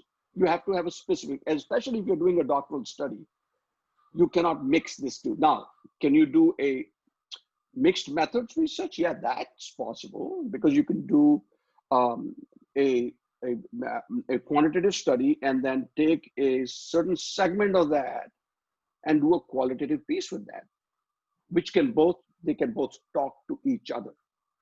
But usually we don't use the same exact, in the same study, we don't use 2 different approaches because you'll make it too complicated for yourself. Any other question? Yeah. There is a question from, there are so many questions. Let me see. Go ahead. I wanted to... Let's try to field those questions which are pertaining more to IPA and hermeneutics and interpretation, maybe. Yeah, Testeen, Mashura, you can ask the question if you have any. You can unmute yourself. Yeah, thank you. What I was wondering is, because you're saying we can't be judgmental, but then at the same time, it is our interpretation of their interpretation of a situation. So there will be some, our opinion will be there, right? I mean, I'm not getting it. I mean, since when you are saying that it's interpretational, so it is not descriptive. So they are describing, I mean, no, they are narrating their experience. And Correct. when we are writing, our understanding of their experience, there will be some judgment involved in it, right? Okay, so there's a difference between judgment and subjectivity. People often confuse being judgmental with being subjective. Although it is usually considered that if I'm being subjective about something, I'm passing my judgment on something. So my question is, how can you remain subjective? Subjective is about not looking at specific things, not looking at specific data, but actually remaining open to whatever is coming out without putting my own judgment on it, without without validating, refuting, defining, theorizing. You mean by basically without putting a conclusion, is just expressing my feelings. Yeah, exactly. And just, so don't close the loop there. Okay. Because the moment you close the loop in phenomenology, you're done. You have to remain open. If phenomenological studies remain open till the very final chapter, believe it or not. If you really ask me, it is a very philosophical question. Is a phenomenological study ever concluded? The answer is no. Because the phenomenological studies leave you with more questions than they do answers. Maybe we can use that for quantitative research later, that, you know, we observe things and then maybe we can use a quantitative research based on a phenomenological. You can do whatever you want. I'm just saying that when you're deploying phenomenological studies or qualitative studies, you really have to remain open. We have to be very open-minded about whatever it is that is coming out of that. Okay, let me get this. This is basic. Sorry, it's what I understand is we are looking at the unique experience of every person. Correct. Unique experience of every individual. And how, because every person feels differently, experiences things differently. Absolutely right. Exactly. Every person we are trying to empathize. Differently. We are trying to empathize with every person as a unique individual, and we are trying to look at their experience subjectively, differently, basically. Not comparing, not generalizing, nothing. It's like, as I understand, you talked about the poet versus the horticulturalist. Horticulturalist, yes, exactly. Because I love poetry myself, so I understand. Because, you know, many people read the poetry and they see it, they interpret it depending on what they feel. It's left to the reader. It's not like you are directing the person. You're left, very, very beautifully put. You're not directing the person to make an interpretation. When the reader reads your study, the reader may interpret your study totally different from what you had in mind. So, so now one might say, "Are bhai, the readers ne padhi aapki study, they're making a different conclusion. Aapne to is tarah se likha," your research chair might say, "Oh, but where is the disconnect?" Say, "Sir, my goal was not that the researcher should exactly interpret what I said. My goal because was every person interprets based on their own life experiences and their education, everything. And their own education, on their own way of making sense of something. So this is the sense-making process. Okay, I understand this. Thank you very much. This is very, very interesting. Thank you, Manshura. I read your post as well, and it's like when I read your post, it's like you have you are reading my mind. I like your voice. No, but mashallah, I really enjoyed this very much. Wonderful question. Wonderful question. It was really very deep question. And let me just move to this thing. Why pursue IPA? So IPA is about direct lived experience. It is not about understanding the very essence of you're not looking at indirect experience. IPA is about direct lived experience. The researchers trying to make sense of the experience as it is narrated to her by the participants. You're staying only within that realm. Whatever your data is pure data that is coming from the participants, what they're sharing with you. You are not putting your own sense You're not putting your life stories into that. You have to be careful that the data that you're using is the data that is coming from the participants. The objective is not to validate or invalidate that experience. It is not to call into question whether the experience is right or wrong. It is a retrospective past collection of the experience as shared by a study participant on her own terms, in her own words. And that is crucial to understand. Every person's experience, every person's account has to be taken sacredly on its own terms. And that is really the essence of the phenomenological IP approach. I'm not going to go into the phenomenology, hermeneutics, and yoga, but there are basically three pillars of IPA. Of course, it's phenomenology, understanding the essence of phenomena. Hermeneutics, we are interpreting the text or the narrative. And ideography, understanding an individual's retrospective account. We're not looking, by the way, as I've said earlier, those of you that did not join later, I was not looking at here and now, but what is happening to you in the here and now. That is not what I'm looking for. I'm looking for please tell me about a situation in the past. It's a retrospective account. They're recounting their experiences, not narrating how I'm feeling right now in my own words, okay? So every individual is a separate entity. It's a step-by-step turnkey process, okay? We talked about the double hermeneutic, triple hermeneutic. Ideography, I've been repeating. Ideographic is specific context, making sense of a specific phenomena.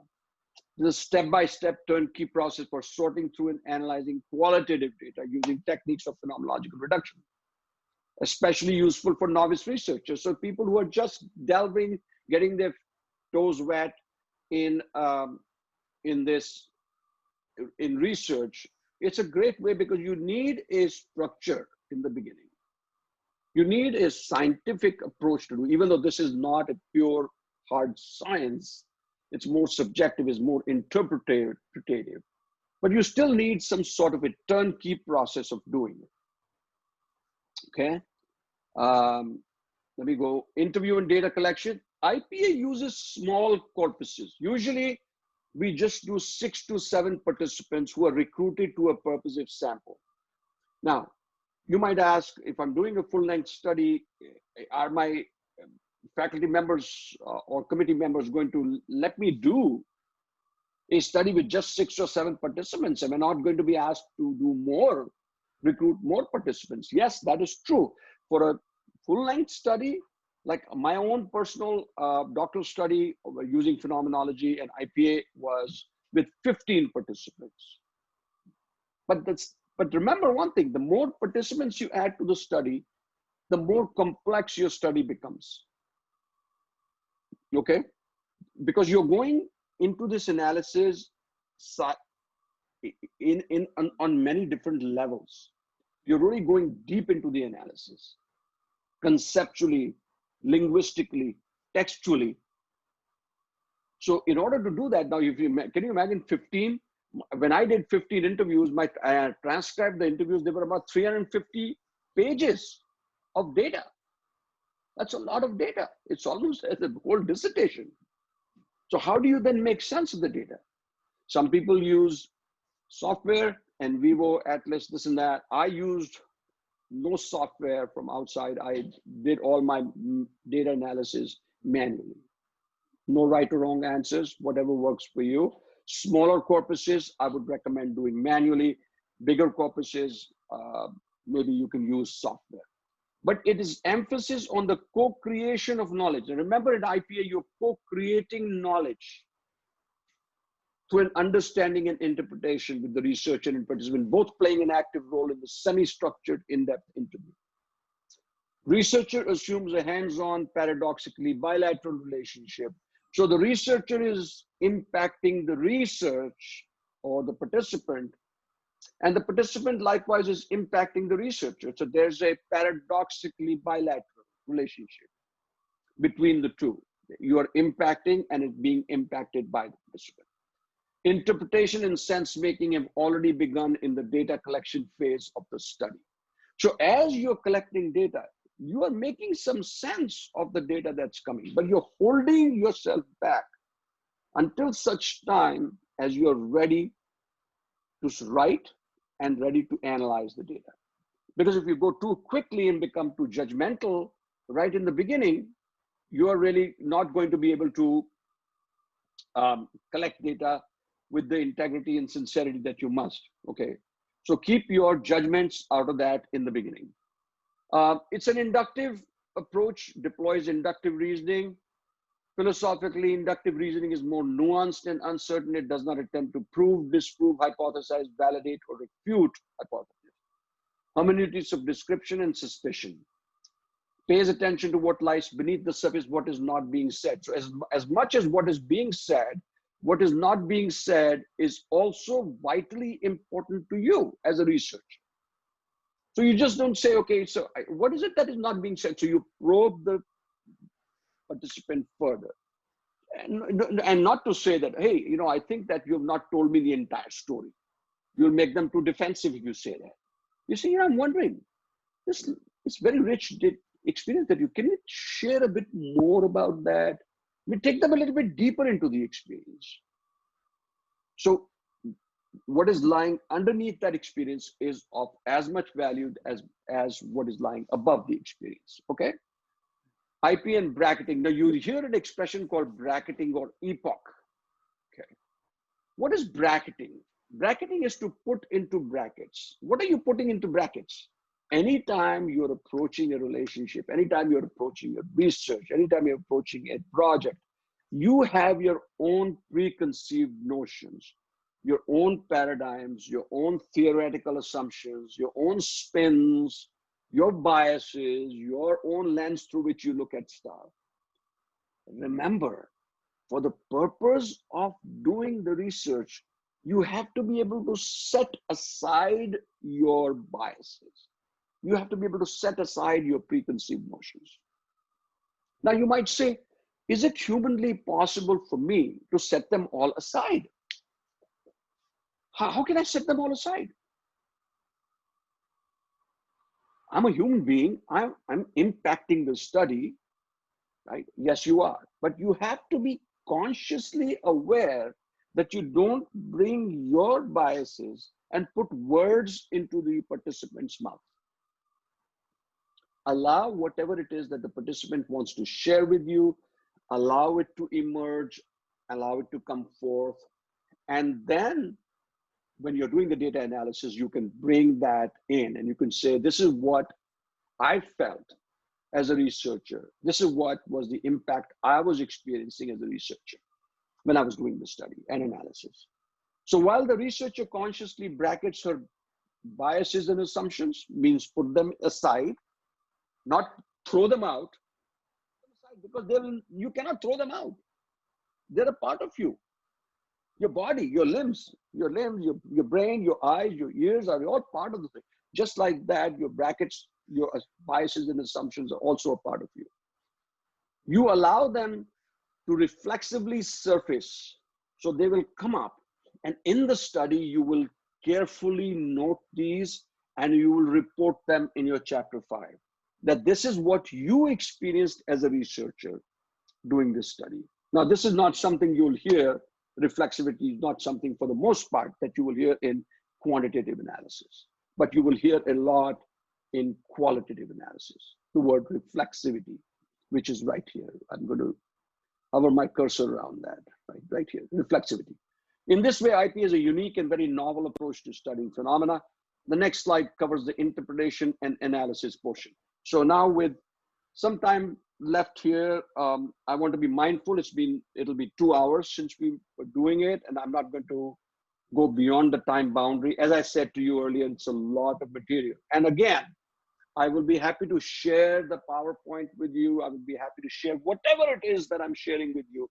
I'll be very happy to share with you. And by the way, we will also be sharing at the end of the 2 days a comprehensive folder which will clarify a lot of stuff for you. And not only that, please know that I am going to be available to each of you. Whoever has questions, or if you'd like me to guide you in your research, I'd be happy to do that, etc. So these are just 5, 6 stages of doing this. I am not going to cover this so right now because I'm mindful of the time. Okay. It's almost going to be 11 o'clock for me here. So which is 2 hours, almost on the boundary of 2 hours. If anybody has any questions, we can spend the last 5 minutes on these questions. And again, don't worry about this. It's not going away anywhere. We will share this PowerPoint slide with you with explication, with some explanations to you. All right. So Gul, let's have Yes, questions here. Yasser has asked, is there any time duration while investigating the participants' past experiences? Don't you think the response to the experience might change with the passage of time? Oh my God, that's a powerful question. Of course it will change. And it must change. How can what experience I had when I graduated from high school in 1968 is not the experience I'm going to have today. So of course your experiences will change. They will become richer. They will become more complicated. So yes, things will change as you go along. Any other question? Yeah. Somebody had raised, I think Amira's hand is up here. Oh, I think Madam, do you wanna? It was last time. I raised it, but yeah, it's already done. But I'm not able to bring it down. I don't know why. That's okay. You can keep your hand up. Amira, how can you do that? Madam आपका हाथ थक गया होगा. मैं कोशिश कर रही हूँ ये रे मैं हटाऊं लेकिन I'm not sure. मैंने lower कर दिया. मैंने कर दिया. Anybody else? Here. Yes. So Priya has asked. So Priya has asked a question. You want to ask from unmute. I've unmuted her. Okay, Rachna, you can ask. Yeah, am I audible? Yes, you are, very much. Thank you. Sir, thank you for this insightful session. Sir, my query is, whenever we are asking questions to respondents, we tend to get subjective responses also. Then how to reach on conclusion means when to end. If we are saying there are only 7 to 10 responses are sufficient, how can we decide it on preliminary level as their responses might be different? You're asking the question, you're asking this question from the mindset of a quantitative researcher. Sir, I'm qualitative, when you use the word respondent, yes, the word respondent is used in quantitative studies. In qualitative studies, we use the word participant. Because the participant and researcher are combining their efforts to create this study. Yes, sir. Okay, so just remember, and again, this is outside the scope of the boundary right now. Unfortunately, we're just at the time boundary, and I want to be respectful of everybody's time. It's a long session. It's a very involved session, and I knew that we are not going to be able to cover everything. But the whole idea of sharing this with you all, just so you all know, is to get your feet wet, to get you started, not to make you experts into. My goodness, I've been doing this for many years, and I'm still a novice in many areas myself. So the idea of this was to get your feet wet, so you could dip your toes into this, and so we can take this learning forward. I will be personally available to anybody who wants to seek my advice or seek my guidance or coaching on their doctoral studies or whatever it is that you're dealing with. I'll be very happy to do that. And I don't charge you any money for that, okay? Just for the, right, of course, if you want to go into a more in-depth arrangement, that's a different issue where I'm helping you out. But other than that, we'll be just going with, feel free to ask any questions and all that. So we'll be very happy to answer that. Any other last question we can take, and then we can just stop this? Okay. Bilawal, you can unmute yourself. Can you hear me? Yes, we can hear you. Go ahead, Bilawal. Sir, first of all, thank you so much for arranging such a great session on a great topic. Basically, I have recently completed my MPhil and I am looking forward to get PhD admission. Nice. Today where are you located, Bilawal? Where are you located? I am from Pakistan. Pakistan, wonderful. What part of Pakistan are you from? From Khairpur. Okay. Okay. It's closer to Sakhar, my city. Closer to Sakhar. Okay. I am friend of Dr. Gul. I am friend of Farooq Ahmed Sumro. He is my friend, and we have done MPhil together. Oh, nice. So, are you also at Sakhar University? No, from Shablat University, Kharpur. Okay. From Department of Business. First of all, I would share my idea. You have proved that there is no any boundary of learning. Learning process has no any boundary. अरे भैया आज तक हम सीख रहे हैं, अभी आज तक सीख देखो ना बीच में अगर गुल नहीं होती तो हम तो उधर करते गए इसको कैसे लाए दूसरा पावर पॉइंट कैसे खोले भाई ऐसे वो कहते हैं ना एक कहावत है इंग्लिश में कहावत है you can not teach an old dog new tricks true sir sir basically मेरा क्वेश्चन ये है कि if we are conducting mixed method means we are conducting qualitative plus quantitative research. So definitely when we collect the data, results are entirely different. The qualitative results and quantitative results are entirely different. So how can we justify in conclusion session? How can we justify the results of that data? Okay, first of all, the qualitative जो results भाई जो ऐसा है बिलाल कि जो Bilawal sorry जो data आता है qualitative और quantitative का data ही अलग होता है बिल्कुल there is no how can you compare numbers charts figures with thoughts feelings emotions I'm saying how can we justify because variables are same the topic is same so isme we will at some later sessions we will try to cover this this is not the last time we will be meeting we have we have a captive audience we'll be offering more sessions down the road with possibly some other experts definitely, also from the I will join methods. In future, definitely. Yeah, and then through Gul we can arrange to have other people also who are experts at mixed methods who can help us share and we'll become the audience. So this is how we will do it. This is not that. This is just to kickstart everything and get it going. But thank you so much. You, sir. If anybody has one last question, बहुत खुशी हुई आप session join करके बहुत खुशी हुई और आपने साबित कर दिया. Thank you so much. Thank you. Tehseen, you can unmute yourself. Where is Tehseen? Can you listen to me? Tehseen. Okay. Yes. First of all, I'm thankful to Dr. Anil Bihal for organizing such a great event and giving us opportunity to learn from you. Tehseen, you're in Saudi Arabia or somewhere? No. I'm from Pakistan and I'm from Khaipur Miras, near to Sakhar city, near where in Gulafshan lives actually. It's beside there. But somebody, one of your friends or colleagues, Gul is from China too. Working in China. I'm doing PhD in China. Right now, you're doing PhD. You were the gentleman, right? Okay. So actually, in past, I have written a couple of papers, and they are totally quantitative studies, methodological. And in methodology, generally, we develop hypotheses and we try to establish causality or association and relationship. That's right.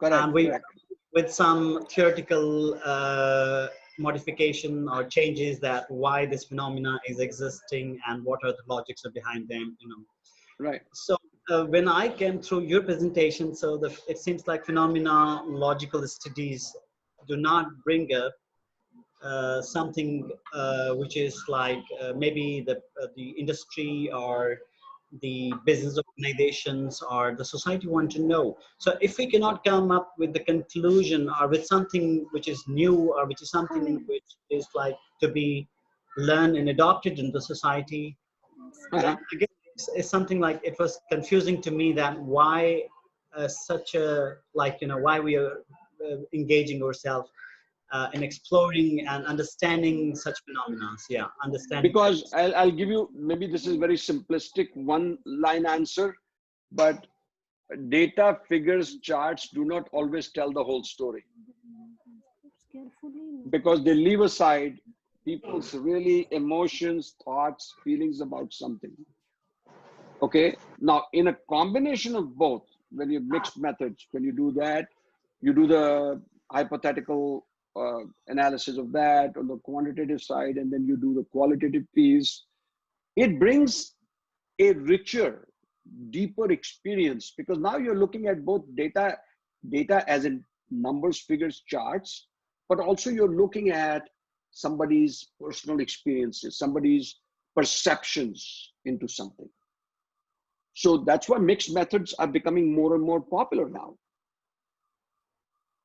Okay. Okay. Yeah, I got it. I got it. Yeah. So it cannot be. But to answer your question, we cannot apply the findings. So you're really obviously asking a very important question. We're going to spending 4 or 5 years of my life doing a phenomenological study. उसमें निकाला क्या? इतना पहाड़ खोदा उसमें चूहा ही नहीं निकला, right? So the thing is, you have to first understand what phenomenology is not before understanding what phenomenology is. People confuse it with quant all the time. They think that, and there's nothing wrong with that confusion. That is because it's out of the confusion, right, goal, that we come through the other side. If we don't have any confusion, then what are we wasting our time in doctoral studies for? So thank you so much for your question. It was a really nice question that you asked. Okay. Anybody else before we wind up? Because it's really getting late now for all of you. Okay, can I read the question of Supriya? Yes, yes, please. So Priya has asked, since phenomenology is all about the participants' perspective experiences, how does the researcher deal with the contradictions that may arise in data collection or responses, getting responses? That's a beautiful question. And also with the contradictions about also what is the right or wrong, because true or false, right? Contradictions. And that's why the contradictions are known as divergences. And agreements are known as convergences. So in qualitative studies, especially in phenomenology, we look for both convergences and divergences. We make sense of both. So when you do the data analysis, if most of your data is converging through themes, emergent themes, but some of your data is not, it's actually diverging from the phenomena, you have to sometimes look at that data also before casting it aside, before throwing it out and saying, no, this doesn't conform to this. Maybe there is something there that's powerful that is not agreeing. So you have to look at that, but not from the standpoint of whether it's right or wrong, but to see what is emerging in that data. Okay. Yeah. So that's. I want to. Huh? You want to close the session, or you want? I'm okay with whatever was okay with you all, because there are still 48 participants here, which is very heartening to see that after 2 hours there are at least still 48 participants. Usually people start leaving because it gets to be very tiring emotionally also to deal with this. I'm okay with taking up. Okay. We can take question. Okay, Nawaz, you can ask question. Tunyo. Let's ask somebody to speak rather than go through the chat box. Amen, Tunyo, you can unmute yourself. Nawaz, you can unmute yourself. Hello. Yes. Hello, Dr. Neil. This is Mohammad Nawaz from Austria, Klagenfurt University. Hello, how are you? Yeah, I'm good. How about you? I'm basically from Pakistan, Hyderabad. Okay, wonderful. And I'm doing a PhD. I'm doing a PhD in Klagenfurt University. I have one question regarding the sample size in phenomenology studies. It is always in question, and always we debate upon the sample size in qualitative studies. So in this case, is there any specification regarding the sample size, that how much samples we should consider in phenomenology study? Yes, so it depends really. In IPA, the creators of IPA suggest smaller sample sizes, smaller corpuses of 5 to 7 interviews at the most, because you're going into a very deep analysis. You're doing conceptually, linguistically, textually. You're doing the analysis on 3 levels. So can you imagine if you had like 50 people? Are aap to pagal ho jayenge karke. Yeah. Keep smaller corpuses, smaller size of that. Now, I did mine using IPA for my doctoral studies of 15 participants. But you can certainly do between that, anywhere from 10 to 15 is a doable number. Okay? Because the data analysis, Haji, boliye. Yeah. Because sample size also, I have received questions that varies. You can change sample size in the doctoral study for the PhD and for the research paper. Let's suppose for the research paper, you may take small sample, but for the doctoral study, you have to take large sample, as one of my Yes, yes, mentors yes. No, हाँ, तो at आप least 15 minimum से, 1 पर अगर if you're doing IPA, my recommendation would be not to go beyond 15. You'll make life a living hell for yourself. It'll be too much to write. Yeah. And it Yeah, defeats the entire purpose, because your purpose is not to be 100 ले लेते हैं, 100 से data बहुत accurate आएगा. That is great for, right, Gul? That is great for quantitative. Yes. Either you're not looking for accuracy, validity, reliability. So you're not looking for numbers, you're looking for smaller corpuses, but going much deeper into it. And we also look for the saturation as well. Ah, right. That tomorrow we will be talking we, about grounded theory. We'll be talking about saturation. How once the data becomes saturated, is there any point in becoming putting more and more? Because if you've got 15 and you're doing a really good study, and 15 people mein aapka, you have got enough data that has come out on the study phenomena. Why do you need more? You know, you've already saturated the data. Who's there? Thank you. Thank you, Dr. Neil. Sambala. Okay, thank you. Sambala, boliye. Yeah. Yes, sir. How are you, sir?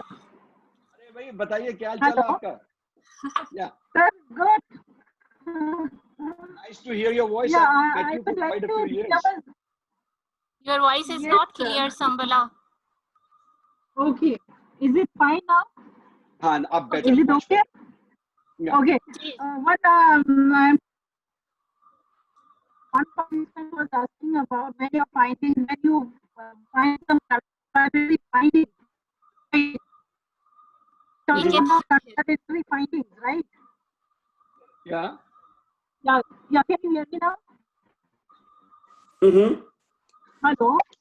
Yeah. So when you are especially in terms of qualitative studies, I think when we are looking out themes, there would be themes which are recurring patterns of themes also. So we are trying to find out some emerging themes also. That is the beauty of qualitative research. Yes. If you talk about quantitative, yeah, that is what we are trying to find out more about emerging themes also. New themes in a different context it could be. Absolutely. So that is the beauty. That is the beauty of the qualitative, yeah. Right. So that is okay if your findings are contradictory also. Yes. That is with add value to the theory building itself.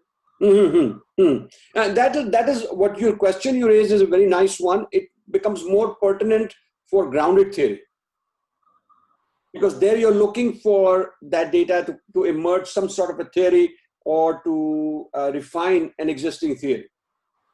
Yeah. Okay. But that's a good question. Nice to see you here. I appreciate it. Hopefully we'll see you again. Yes, sir. Thank you. And give my regards Yes, to sir. the attendee I am, okay? Yes, they are doing good, sir. Good. Yeah. Okay. With that, I think we can. Oh, Meena raised her hand. Okay. Meena, Zebunissa, you can ask the question.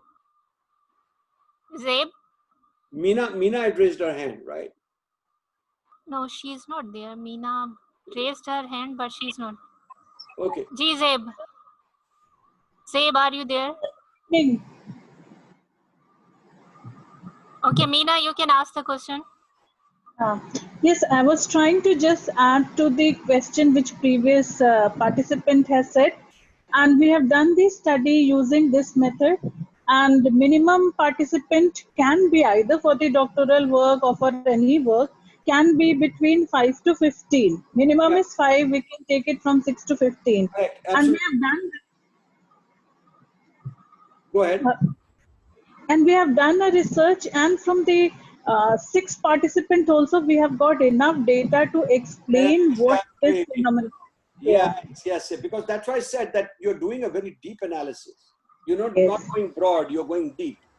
Yeah. So from 6 participants, we have got very in-depth analysis of the research which we were trying to conduct. Thank you for Not sharing that that. for the doctoral fellowship, you have to take more than 50 participants. Correct. But They will tell you to do for that. a good study, you can take minimum data, 5 it is, and we have taken 6, and from that we have got enough data to speak about what we want to say. Okay. All right. So somebody else that raised their hand. Yeah, there is a question from Prasoon Shrivastava. Okay. Srivastav, where is he? I don't know. He has texted question. I also have one more question. I want to know if it's feasible to use IPA to create a behavioral mathematical model or to use as decision-making model among a certain community anthropological study. Now that's a very, very good question. That is more the innovative approaches that are now coming for the use of phenomenology. That is being used now. You be used for perspectives and used for in focus groups. Also now we are using it. Okay, right. Rather than the individual, we do a focus group to find out. But a lot of data needs to be then collected. Different. You don't just collect data in one study. You may have to do 3 or 4 different studies in different variations. Or you do a triangulated study. Okay, so to be able to get some. Not conclusion, not finding, not outcomes, but really some conclusions you can draw from that. But typically, that is not the recommended application. You can use other narrative analysis, you can use case study method for that. Those are more appropriate to use. And that's why phenomenology is not one size fits all. Okay. All right, so Mashura has asked to share a short research report for better understanding. Okay.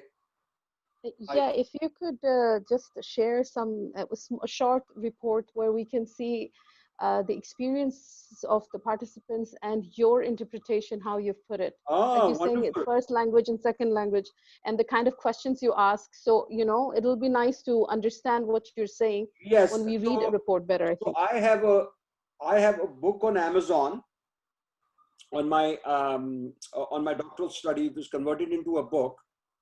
It's available there. So I will send everybody the link to that if you want to get it from there. You can actually buy a very cheaper version of the entire thing as a Kindle. Do you have access to Kindle? Yeah, I think I can okay, manage so it'll immediately come to your Kindle. It's very inexpensive, but you can reach, with the Kindle, the thing is you can go and jump to different things because you can click on a link and go somewhere else, right? Rather than get a book. The book may be a little more expensive, but the Kindle version is cheaper. So I can share with you that, and you can certainly get that link from Amazon. All right, thank you very much. Okay. All right, so what do we do? Okay. Well, I think can we end it up now? Yeah. Okay. Yeah, maybe we can take one more question till 8:30. Okay. Okay, Farooq has asked, what is the best way to write problem statement in qualitative research, like we give a link theory in quantitative methods? Okay, a problem, usually you don't write a problem statement. These are not problems you're solving. Okay, in phenomenological studies, you're asking a phenomenological research question. How do you make sense of something? What is it like? What meaning structures do you define from that? So it's based on a phenomenological research question. Your entire data collection analysis is based on that. So you don't ask that kind of question, what he's suggesting. Okay. Yeah, okay. I guess we can close the session now because we have the session tomorrow as well. Thank you so much, Anil. We'll field other questions tomorrow, and I will, if you all would take the time to just read that short paper that I sent you with my readings, which I attached on grounded theory. Just get a feel of that. The idea is to give you a feel for this. It can't be an in-depth because we have to do an overview of this. And tomorrow we will spend a lot more time on fielding the rest of the questions, because we can spend our energy on that question, because through the questions, everybody else learns also, right? Am I right, Gul? Yeah, yeah. Because if the questions remain questions, then really we've not done our job. Yes, and this will continue. The learning will continue. We'll be connected through this community and do some more work together. All right. So I want to thank everybody, and I especially want to thank Gul for being so patient. My God, if I was sitting there, I would be running out of patience by now. But thank you, Gul, for really keeping us all together. Thank you so much. And really for all your effort. And really, it's been a pleasure working with you, and pleasure working with all the participants. And hopefully, many of you will show up tomorrow. But if those that don't worry about it. You know, if you cannot show up, I understand. It can be very intense, and especially if this is not your area of interest in research. Then, but I guess qualitative research is very interesting phenomenon. It's very interesting, but for some people, you know, it's kind of like it's a waste of time. I guess, because if they are more of a quantitative mindset, then they may not be interested. But thanks again. I really appreciated it. It's been a long session, and I need to bring some water after this. My throat is almost going. But have a great evening. Most of you will be heading towards your evening and night now. For me, it's still daytime. It's 11:30 only in the US. So again, I appreciate your participation, and we'll see you tomorrow. Yeah, thank you so much. Thank you, everyone. Thank you. Thank you so much. Thank you so much. Bye. Bye.